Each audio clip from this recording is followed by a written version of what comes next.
시청자 여러분 안녕하십니까? 굿모닝 오늘의 증시 홍성진입니다. 굿모닝 오늘의 증시가 가을을 맞아 새롭게 단장했습니다. 시청자분들의 성공적인 투자 전략을 위해서 더 유익하고 알찬 내용들을 준비해봤는데요. 글로벌 증시의 주요 이슈들부터 국내장을 대비하기 위한 투자 전략까지 저희와 함께 같이 한 방에 세워보시죠. 자, 그럼 먼저 지난주 마감 상황부터 확인해 볼까 하는데요. 지난주 미국 증시는 비농업 고용보고서를 주시하면서 일제히 하락했습니다. 고용보고서가 발표된 이후에 금리나 기대감이 커지면서 3대 지수가 장 초반에는 사상 최고치를 경신하기도 했는데요. 다만 트레이더들이 금리나 기대감보다는 고용 둔화에 따른 침체 가능성에 더 주목을 하면서 3대 지수도 결국 하락 마감한 모습입니다. 다우지수는 200포인트 넘게 빠지면서 45,400선에서 거래됐고요.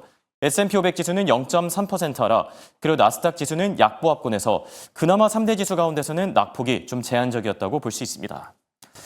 자, 한편 비농업 고용보고서가 발표되고 외환과 채권 시장도 상당히 민감하게 반응했는데요.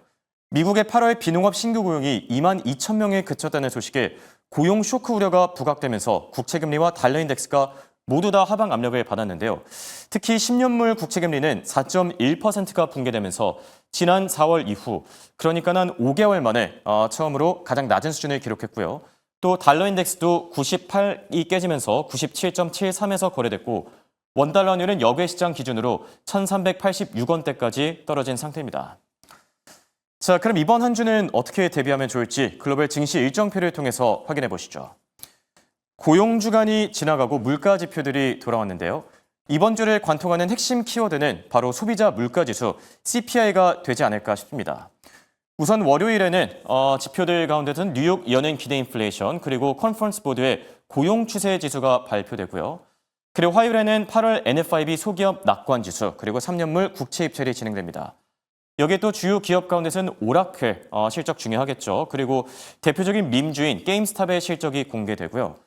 자, 그리고 수요일부터 상당히 중요해지는데요. 우선 CPI가 발표되기 전에 미국의 8월 생산자 물가지수 PPI가 발표됩니다.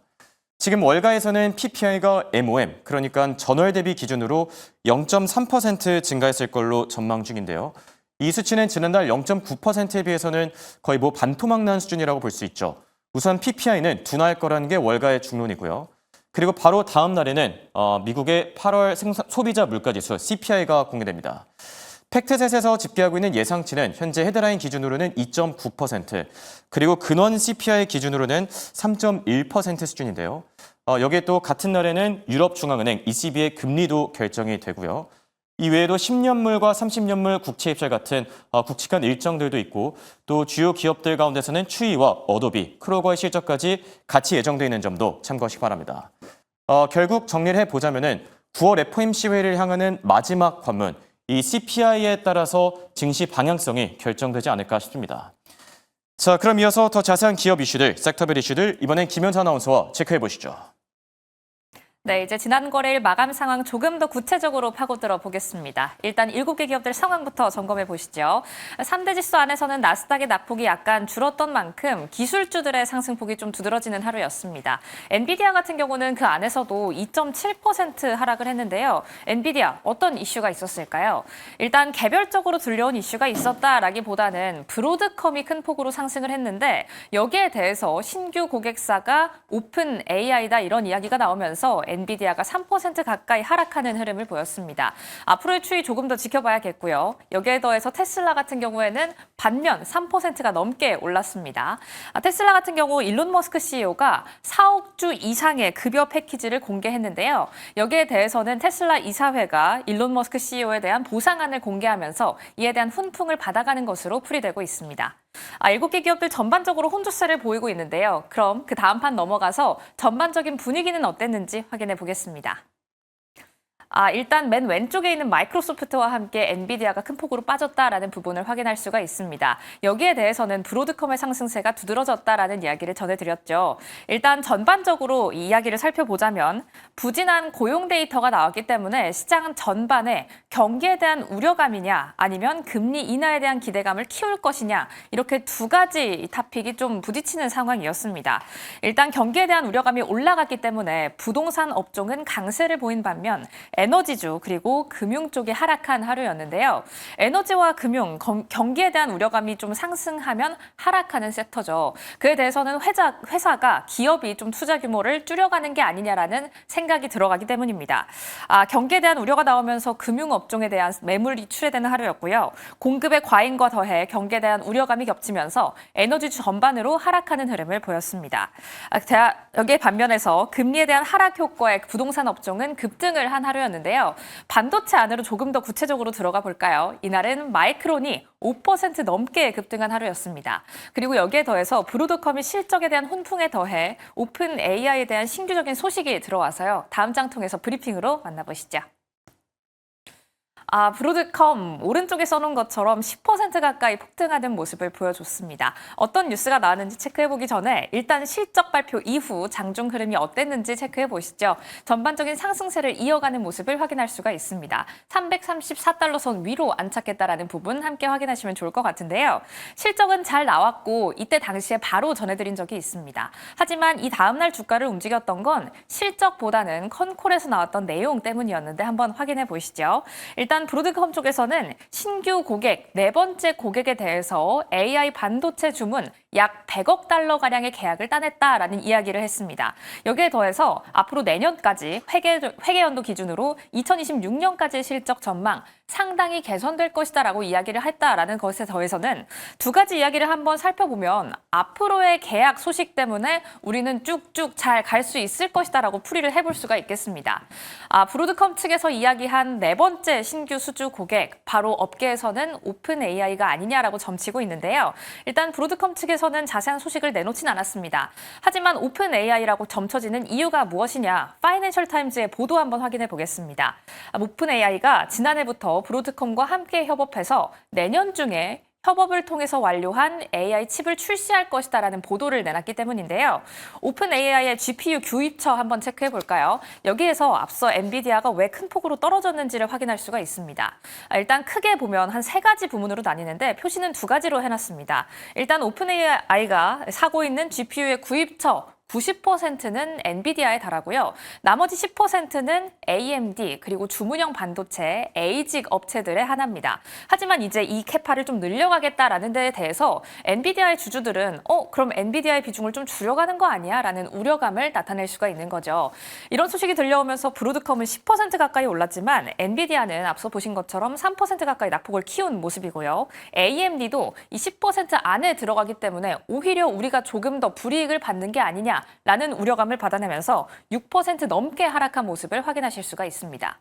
이렇게 반도체주 안에서도 그 안에서 기업단의 희비가 엇갈린 날이었는데요. 이 안에서 투자 전략은 어떻게 가져가 봐야 할지 지금 바로 만나보시죠. 자, 이번엔 미국 증시 투자 전략 세워보는 시간입니다. 타이거인베스트 황윤석 대표와 함께합니다. 안녕하십니까? 안녕하십니까?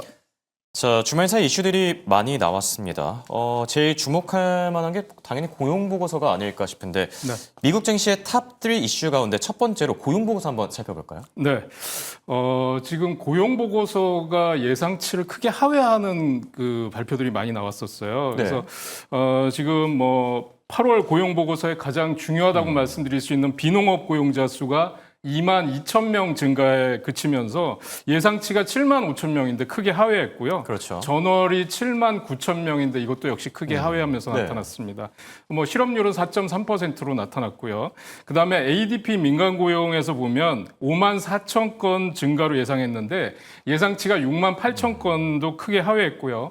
전월 10만 6천 건도 크게 하회한 걸로 나타났습니다. 졸츠 보고서에서 이제 구인 건수도 말씀드리면 718만 건으로 나타났는데 예상치가 737만 건이었고요. 네. 전월이 735만 건이니까 이게 10개월 내 최저치로 나타났다고 말씀드릴 수 있겠습니다. 그래서 이게 고용 지표가 거의 지난주에 나왔던 고용 지표가 쇼크 수준이었다 이렇게 그렇죠. 말씀드릴 수 있겠고요. 그래서 지금 CME 패드워치에서는 이 고용 지표만 보고선 9월 달 금리 인하 확률은 100%다. 네, 맞습니다. 이렇게 나왔고요. 그다음에 25bp 정도 해서는 안 된다. 50bp 정도 해야 된다라는 거 얘기를 하면서 이제 50bp 가능성도 11% 그리고 연말까지 한 번 해서 안 된다라는 지금 그런 네, 얘기들이 맞습니다. 많이 나오면서요. 누적 75bp까지 낮춰야 된다라는 그런 확률이 46%에서 80%까지 높아지고 있는 상황이니까. 그러니까 거의 뭐 최소 올해 안에는 세 차례 금리 인하는 해야 된다 이런 네, 얘기인 그렇습니다. 거네요. 그래서 지난주하고 이제 한 주가 지나고 나서 분위기가 완전히 싹 달라졌다 이렇게 말씀드릴 수 있겠습니다. 네. 지난주에 고용보고서가 발표된 이후에 시장에서 금리 인하 기대감이 커지고 있는데 동시에 또 이제 경기 침체, 고용 둔화를 둘러싼 우려움도 같이 커지고 있는 상태인데요. 자, 이와 관련해서 지금 월가 IB들 9월 달에 약세장에 대한 경고음도 같이 내놓고 있거든요. 네. 이 부분은 어떻게 보고 계시죠? 지금 이 약세장 얘기, 그러니까 9월 저주론이라는 예. 게 이제 거기서 시작이 됐는데 이제 9월 달이 왜 이러냐면 우리는 보통 회계연도 시작이 1월 1일부터 시작이 되잖아요. 그렇죠. 그래서 12월 31일 날 끝나는데 미국은 새로운 회계연도 시작이 10월 1일부터입니다. 그래서 네. 9월 말일까지가 이제 회계연도가 끝나는데요. 지금 그것 때문에 항상 저게 나타나죠. 셧다운 위기가 이제 거의 연례 행사로 나타나고 있고요. 그래서 지금 S&P 500의 월별 수익률을 보고 계신데 이게 2011년부터 24년까지입니다. 그런데 보시면 지금 9월 달이 1.6% 하락한 걸로 나타나고 그렇죠. 있죠. 근데 사실 보면 1.6%면 크게 하락한 건 아닌데 저주론까지 나올 정도는 아니다 이렇게 생각하시는 시청자분들이 많으실 것 같아요. 그런데 지금 내용을 들여다보면 네. 2022년도 한 해 동안의 9월 달은 마이너스 12.8%가 나왔고요. 예. 2023년도는 마이너스 3.6% 그리고 2024년도는 마이너스 3%가 나와서 최근 3년 동안의 9월 달 하락률이 굉장히 컸다는 게 그렇네요. 사실상 지금 부담스러운 요인이라고 말씀드릴 수 있겠습니다. 그래서 지금 이러한 패턴 때문에 앞으로 9월 달이 지금 앞으로 지금 뭐 FOMC 금리 인하 발표가 남았습니다만 연례 최저치가 얘기가 나오면서 네. 지금 9월에 저주다 하는 공포 얘기도 나오고 있는데요. 제가 보기엔 너무 투자자 여러분들께서는 이런 거에 너무 휘둘리지 마시고 중심을 잡아가시면서 지금 시장에서 금리 인하에 대한 기대감이 높아져 있는 시장이기 때문에 그렇죠. 무작정 뭐 지금 일부 유튜브에 나오는 것처럼 100% 현금 확보하고 미국 주식을 전부 내다 팔아야 된다 네. 이런 건 아니라고 말씀드리고 싶습니다. 네. 신중할 필요는 있겠지만 뭐 그렇다고 해서 미국 증시 이 포지션을 다 정리할 필요는 없다. 이렇게 요약을 해주셨고요. 자, 그리고 지금 인플레이션 반등 가능성도 거론이 되고 있고 또 고용 시장은 둔화하고 있고 이러다 보니까 자연스럽게 스태그플레이션에 대한 얘기들도 같이 들리고 있는 상황인데요. 글쎄요, 스태그플레이션과 관련해서 어떤 발언들이 나오고 있죠? 네, 지금 뭐 JP 모건 같은 데서 보면은 이제 재고가 그동안 축적된 덕분에 관세 효과가 나타나지 않았지만 이제 3분기에는 재고가 거의 다 소진되면서 본격적으로 관세가 반영된 높은 가격이 이제 나타나기 시작할 거다. 네. 그러면서 당연히 그렇게 되면 소비자들의 구매력이 약화되고요. 그렇죠. 또 기업 이익률이 하락할 수밖에 없겠는데 이렇게 되면 역시 스태그플레이션 가능성이 높아질 것이다. 이런 우려도 나타나고 있습니다. 또 지금 그 JP 모건뿐만 아니라 지금 뭐 몇몇 특히 골드만삭스 같은 경우는 부정적인 의견을 많이 내놓고 있는 대표적인 IB라고 할 수 있겠는데요. 그렇죠. 골드만삭스 쪽에서도 지금 그 우려를 표하고 네. 있는 상황이라고 말씀드릴 수 있겠습니다. 또 연준의 지금 그 시카고 연은 쪽의 굴스비 총재는 또 9월달 금리 지금 인하는 아직 결정되지 않았다라고 발표를 했고요. 고용 증가세가 둔화된 건 맞지만 완전 고용 근처에 있다. 그래서 최근 이민자 수 변동이라든지 월간 신규 고용 수치로 인해서 경기를 판단해서는 안 된다. 또 이런 얘기를 내놓으면서 네. 이게 금리 인하로 가는 길이 그렇게 또 뭐 탄탄대로 100%는 아니다라는 또 얘기도 나오고 있는 실정이어서요. 지금 경기에 대한 우려감이 또 같이 불거지고 있다 이렇게 말씀드릴 수 있겠습니다. 네. 또 BOA 쪽에서는 또 뭐라고 얘기했냐면 뱅크 오브 아메리카 쪽에서는 이제 그 M7의 독주는 끝났다. 중소형주 시대가 온다라고 하는데 그 이유가 뭐냐면 중소형주들은 아무래도 은행의 차입 비중이 예. 높잖아요. 그렇죠. 그래서 금리 인하에 대한 수혜가 대형주보다 더 크다. 이렇게 볼 수 있겠고요. 그래서 S&P 500의 지금 관련주들 중에서 지금 그 중소형주들의 랠리가 대형주보다는 조금 더 크게 나타나고 있다. 이렇게 말씀드릴 수 있겠습니다. 네. 그리고 S&P 500 지수 전망치와 관련해서 지금 한 6,400선에서 왔다 갔다 하고 있는데 외곽이들은 어느 정도까지 내다보고 있죠? 지금 이제 6,400 정도를 이제 전망했던 게 이제 HSBC고요. 예. 근데 6,500으로 올렸고요. 그다음에 제프리스도 5,600에서 6,600까지 크게 상향하는 모습을 전반적으로 보여줬습니다. 다 좀 올려잡고 좀 긍정적인 그렇습니다. 어쨌든 뷰를 그래서 제시하고 있네요. 대부분의 투자 은행들이 지금 빅테크, 그러니까 M7 기업들의 실적이 탄탄한 걸로 봐서는 네. 앞으로 시장에 크게 영향을 주지 않을 것이다 이렇게 보고 있고요. 그동안 상승폭이 컸지만 사실 다른 또 중국 증시는 지난번에 과열로 인해서 지난주에 큰 폭의 하락이 나타났었는데 그렇죠. 미국의 S&P 500이나 나스닥 지수 같은 경우는 상당히 견조한 모습을 보여주고 있습니다. 그리고 2분기 미국의 GDP도 3.3%로 예상치를 상회하는 걸로 나타나고 있어서 네. 우려한 만큼 그렇게 걱정하지 않으셔도 되지 않을까 저는 그렇게 보고 있습니다. 네. 자, 일부 유튜브 방송에서 앞서 얘기해 주신 것처럼 뭐 9월 달에는 다 정리를 하고 도망쳐야 된다 이런 얘기들이 나오고 있긴 하지만 신중한 스탠스를 취하는 건 좋지만 그래도 조금 더 상황을 지켜봐도 좋지 않을까 생각이 들기도 하고요. 자, 그리고 특징주 가운데 탑3 특징주를 꼽아 주셨어요. 첫 번째 기업으로는 브로드컴을 꼽아 주셨는데 이 기업 얘기 안 할 수가 없죠. 정규장에서 무려 9%나 폭등했거든요. 네. 어떻게 보셨죠? 실적이 정말 그 예상치를 크게 상회한 걸로 나타났습니다. 그래서 이게 사실은 브로드컴이 엔비디아 계열의 AI 반도체 기업이 아니라 경쟁사거든요. 반 예. 엔비디아에서 맞춤형 반도체로 우리가 잘 알려져 있는 기업인데 사실 저도 실적이 이 정도로 나올까라고 생각을 했는데 좀 많이 놀랐습니다. 그래서 예상을 상회한 실적이 나왔는데요.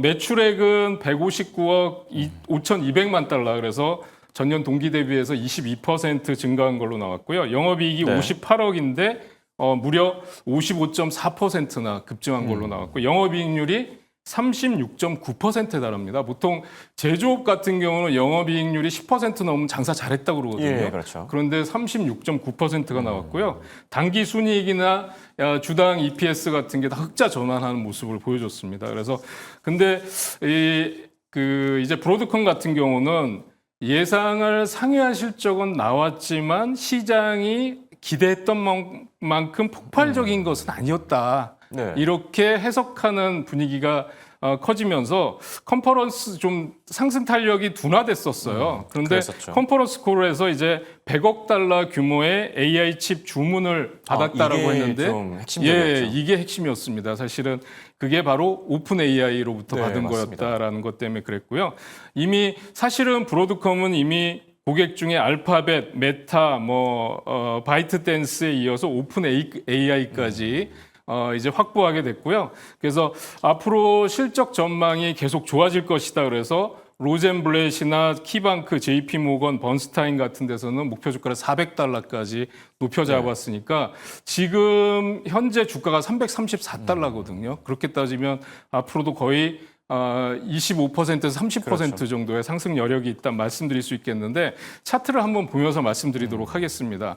그러니까 그동안은 흐름이 이렇게 완만한 상승세를 보여줬었거든요. 네. 완만한 상승세를 보여주다가 지난주에 실적 발표하면서 엄청난 흐름을 보여줬는데요. 전일 종가가 여기였는데 갭 상승을 하면서 급등하면서 거래량이 폭발하는 모습을 그렇죠. 보여줬습니다. 그래서 356달러까지 찍었었는데요. 근데 좀 종가 부분에서 음봉을 맞으면서 좀 밀리는 모습을 보여줬는데 이게 이제 사상 최고가입니다. 보시면. 그래서 아까 보신 목표가 400달러까지는 아직도 많이 남아 있다고 보여지는데 지금 구간에서 추격 매수는 뭐 상당히 부담스럽다고 말씀드릴 수 있겠죠. 그래서 네. 저는 조정을 기다리시거나 아니면 보유자분들은 수익 극대화 차원에서 홀딩하시는 전략이 좀 더 좋지 않을까 이렇게 보고 있습니다. 네, 장기적인 전망 자체는 긍정적이지만 지금 당장 추격 매수하기는 좀 부담스러운 자리는 맞는 것 같고요. 자, 그리고 브로드컴이 날 때 반대로 이 급락했던 기업이 있는데 바로 엔비디아입니다. 왜 그렇죠? 그러니까 아까도 말씀드렸지만 이제 엔비디아는 브로드컴의 경쟁사거든요. 네. 사실은 그러다 보니까 영향이 있었고요.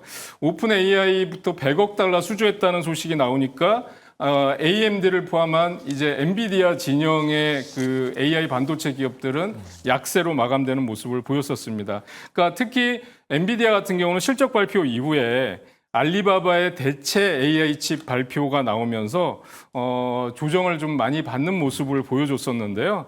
특히 또 AI 제공업체인 람다와 15억 달러 규모의 AI 칩 임대 계약을 체결했다라는 호재도 나왔었고요. 네. 그다음에 10월 달 우리나라에서 개최되는 에이펙에 참석해서 한국과 기술 경제 협력을 본격적으로 추진한다라는 뉴스도 있었는데 이게 주가 상승에 별로 도움은 되지 못했습니다. 그렇죠. 그런데 사실 AI의 오픈 AI가 2차 주식 매각이 103억 달러로 증가했다는 소식이 전해지면서 AI 산업에 대한 이제 기대 때문에 낙폭을 좀 축소했다라는 모습이 나타났는데요.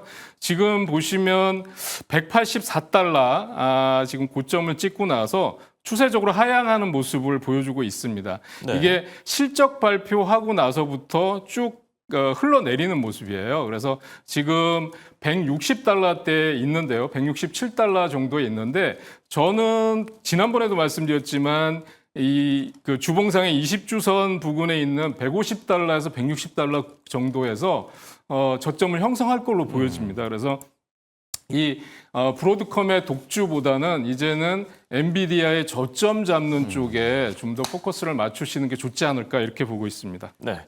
자, 그리고 끝으로 테슬라에 대한 얘기까지 나눠볼까 하는데요. 테슬라 주말 사이 일론 머스크 관련해서 보도가 또 나왔어요. 어떤 내용이죠?